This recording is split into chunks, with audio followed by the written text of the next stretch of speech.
প্রিয় ভিউয়ার্স, আসসালামু আলাইকুম। Welcome to my channel Samina cooking BD এর পক্ষ থেকে আমি সামিনা সবাইকে জানাচ্ছি ওয়েলকাম। সবাই কেমন আছেন? আশা করি সবাই খুব ভালো আছেন। আলহামদুলিল্লাহ, আমিও ভালো আছি।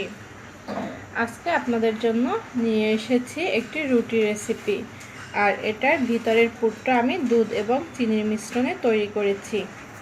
তাহলে চলুন কথা না বাড়িয়ে কিভাবে এটা প্রস্তুত করি সেটা আপনাদের সাথে শেয়ার করে নিচ্ছি।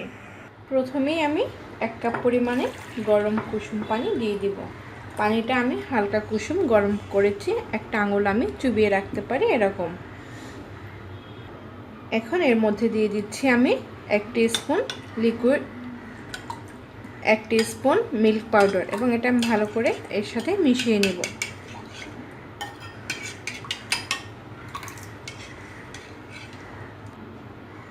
এখন দিয়ে দিচ্ছি 1 টিস্পুন চিনি।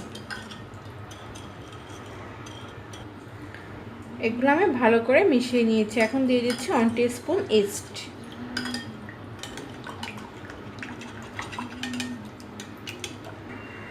স্বাদ মতো লবণ।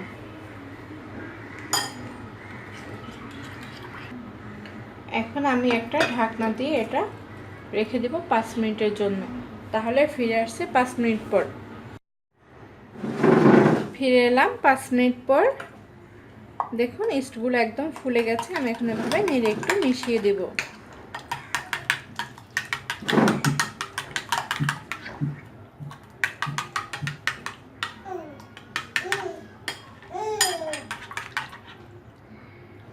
মিশিয়ে নিয়েছি। এখন এর মধ্যে আমি ময়দা দিয়ে দিব।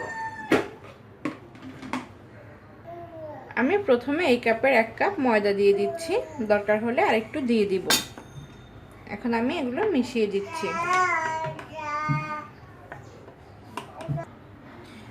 আমি এখানে আবার একটু ময়দা অ্যাড করে দিয়েছি, কারণ একদম নরম হয়ে গেছিল।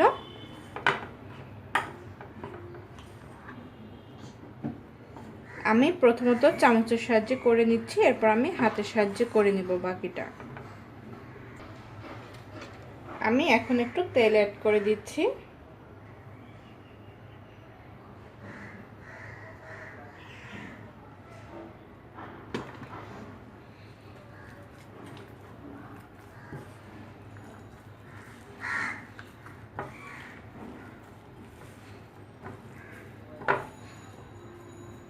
আমি এখন দুই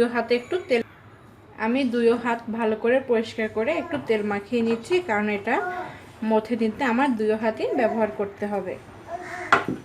এটা যত ভালো করে মথে নিতে পারবো তত সফট হবে।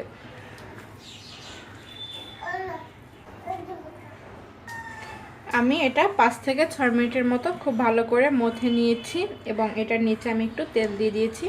এখন এটা আমি এভাবে রেস্টে রেখে দেব 1 ঘন্টার জন্য। আর অবশ্যই এ সময় ঢাকনা দিয়ে রাখতে হবে।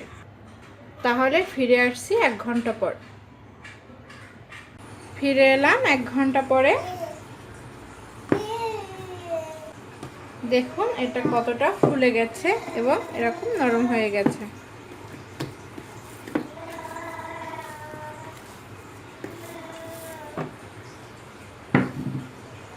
এখন আমি এটা এখানে রেখে আরেকটু ভালো করে মথে নিচ্ছি।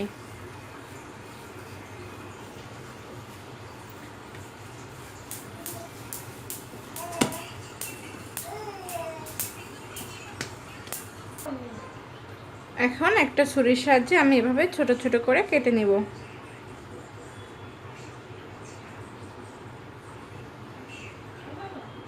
আমি ওখান থেকে লেচি কেটে রেখে দিয়েছি। এখন আমি এখানে নিয়ে দিচ্ছি চিনি।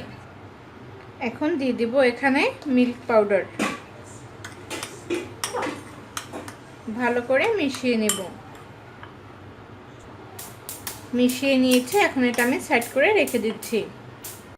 আমি লেচি কেটে নিয়ে সেখান থেকে একটা অংশ এখানে নিয়ে নিয়েছি। এখন হাত দিয়ে আমি এটা এভাবে একটু বড় করে নিব। সেটা এভাবে মধ্যে বসাই দিব।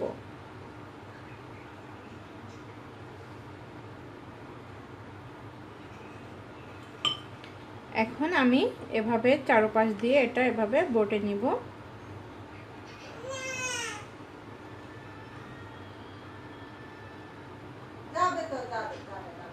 এভাবে মুখটা আটকে দিতে হবে এবং হাত দিয়ে একটু এভাবে প্রেসার দিতে হবে।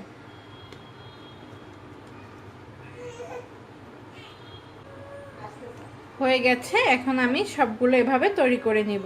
আমি সবগুলো এখানে এভাবে তৈরি করে নিয়েছি। চলুন এখন এগুলো ভেজে নেই।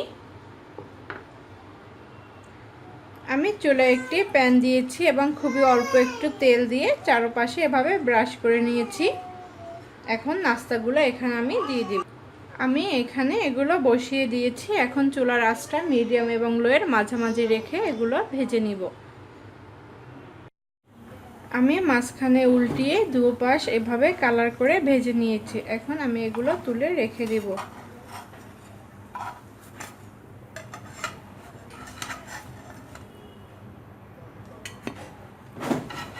এটা কিন্তু খেতে খুবই ভালো লাগে।